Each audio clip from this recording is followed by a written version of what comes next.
Slovenijo bomo spremenili v solidarno, zeleno in vključujočo družbo. To je napoved strank Levice in Vesne, ki sta predstavili skupno kandidatno listo za državnozborske volitve. Prodorna lista, pravijo, pokriva celoten spekter prebivalstva v Sloveniji. Potem, ko so jim v poslanskih klopeh ostali le 3 od 5 poslancev, pa ambiciozno napovedujejo, da jih bodo imeli v novem sklicu parlamenta po volitvah kar 10.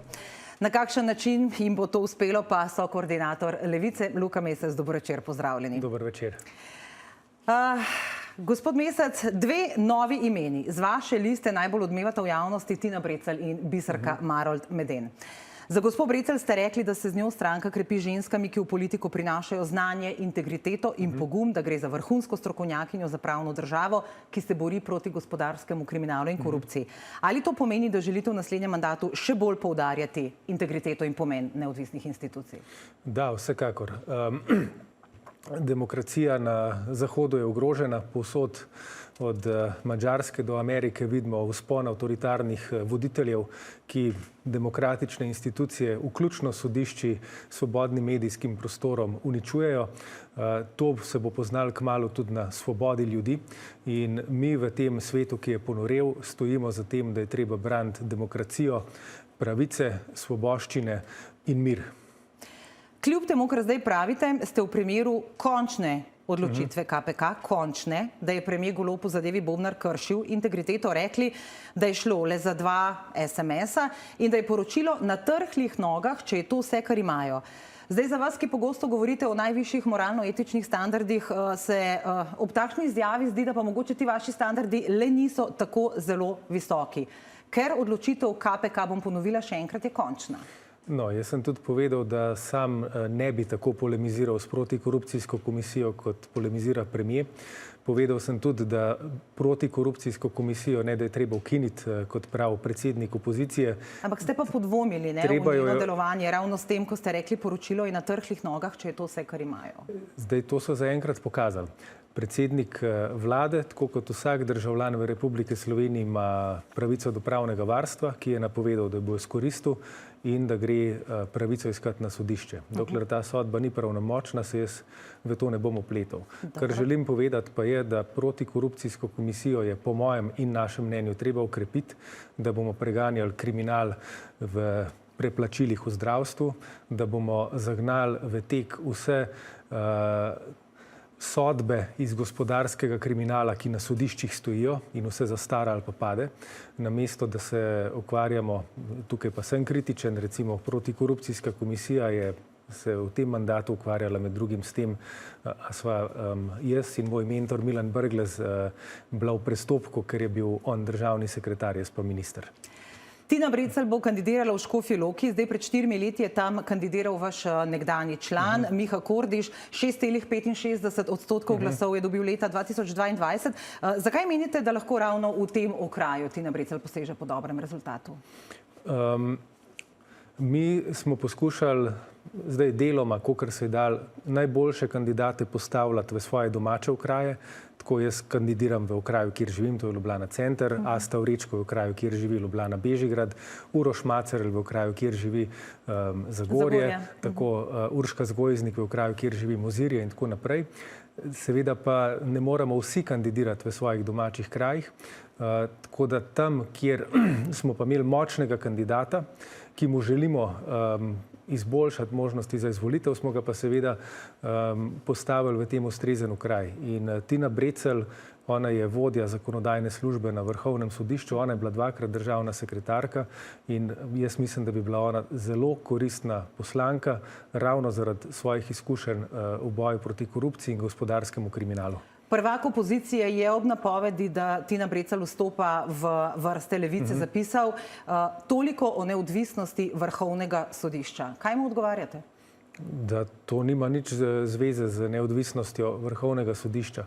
Ona ni sodnica, ona se ukvarja pač tam z relacijami z državnim zborom, ona je o tem obvestila svojega delodajalca, ni v nobenem smislu pač v kakršnem koli prestopku ali pa prehaja med vejami oblasti, se je pa pač odločila, da si želi po karieri v sodstvu nadaljevati kariero v politiki. Biserka Marolt Meden se bo za glasove volivcev borila v Šiški, tam ste izgubili še enega člana stranke, to je Arne Jakob Zakrajšek, šel je namreč k Mihi Kordišu oziroma njegovi stranki Mi socialisti, 7% glasov je prejel pred 4 leti. Zdaj, gospa Marolt Meden je širši javnosti najbolj znana kot pobudnica zakona o pomoči pri prostovoljnem končanju življenja, ki je bil potem na referendumu zavrnjen. Kaj lahko ona prinese vaši stranki? Ona je tudi javnosti zelo znana kot velika borka za dolgotrajno oskrbo. In ravno dolgotrajna oskrba je tista tema, ki jo je prepričala, da je prišla k nam nas podpreti, ker je videla, da so stranke in ministri leto za letom, mandat za mandatom zakon o dolgotrajni oskrbi prelagali iz predala v predal. Naša stranka je pa dolgotrajno oskrbo uresničila v praksi.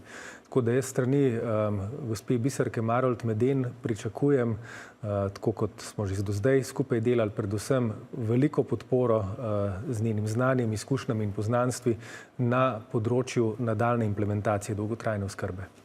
Dolgotrajna oskrba je tudi eden bolj kritiziranih projektov te vlade. Opozicija pravi, da ljudem zaračunavate storitve, ki v praksi ne obstajajo. To ne drži. Dolgotrajna oskrba je, če gledava, kako težek zakon je to za implementacijo, je to najtežji. Ja, ogromno porodnih krčev, ne? Mislim, najtežji projekt vlade, ne? Ker recimo s pokojninsko reformo je tako, tam institucijo Zavod za invalidsko in pokojninsko zavarovanje že imamo vzpostavljeno več kot 100 let in ta institucija je zmožna zakon implementirati.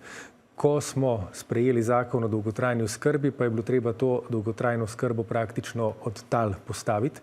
In to, da imamo danes mrežo, ki smo jo vzpostavili, ki pokriva 211 od 212 občin, samo ena nima še izvajalca, da smo vanjo v par mesecih uspeli vključiti 30 000 ljudi, da se izvajajo e-oskrba, pomoč na domu in tako naprej, zatem je ogromno trdega dela. Seveda so tudi porodni krči, ampak da je Nemčija prišla do te točke, kjer smo mi v dobrih 3 letih, oni so jih rabili 10. Poslanko Natašo Sukič pošiljate v boj še enim poslancem, ki vas je zapustil, Matejem Tašnerjem Vatovcem. Kandidirala bo v Kopru. Lahko gospa Sukič tam dobi 10% podporo, ki jo je dobila v Ljubljani pred 4 leti? Jaz sem prepričan, da lahko. Gospa Sukič je ena od najboljših in najbolj zanesljivih poslank. Je izkušena političarka, z njo sem bil tudi včeraj v Kopru in že po ulicah je čutiti, da v tem mestu vsekakor ima podporo. Zdaj optimistično napovedujete najboljši rezultat doslej. Leta 2014 ste dobili slabih 6% oziroma 6 poslanskih mandatov, potem leta 2018 dobrih 9 in 9 poslanskih sedežev, pred 4 leti pa najslabši rezultat, 4,5% oziroma 5 poslancev. Kot sem že rekla, 2 sta zapustila vaše vrste in ostro se je pri odhodu Tašnerja Vatovca odzvala Asta Vrečko, rekla je, da je izdal stranko zaradi svojih osebnih in političnih koristi in interesov. Kaj si vi v resnici mislite o njegovem odhodu? Da je izdal svoje vrednote, ne samo vrednote stranke, tudi svoje vrednote in da se tega ne počne. Pač zapustil je stranko v točki, ko so bile javnomnenjske ankete slabe. Zdaj, kaj si ljudje o tem mislijo, mislim, da so praktično vsi komentatorji v en glas povedali. Na drugi strani pa mi se borimo zaradi tega še bolj zagreto, kot smo se prej. Tudi vidite, da se v javnomnenjskih anketah stranka močno krepi. Trenutno nam kažejo tam okrog 8 poslancev, se pravi, smo zelo blizu cilja 10. Po prejšnjih volitvah, kjer smo imeli slab rezultat, se strinjam, sem takrat tudi ponudil svoj odstop, pa smo bistveno spremenili svojo strategijo. Šli smo v vlado, sprejeli odgovornost, sprejeli nase celo največje in najtežje projekte, dolgotrajno oskrbo, stanovanjsko politiko, pokojninsko reformo, tako medijsko reformo in tako naprej. Vse to smo uspešno izpeljali in zdaj, ko hodimo po terenu, je jasno, da po slabih 4 letih ljudje ne samo vedo, ampak izjemno cenijo in spoštujejo doseženo. Hvala lepa, gospod Mesec. Hvala lepa.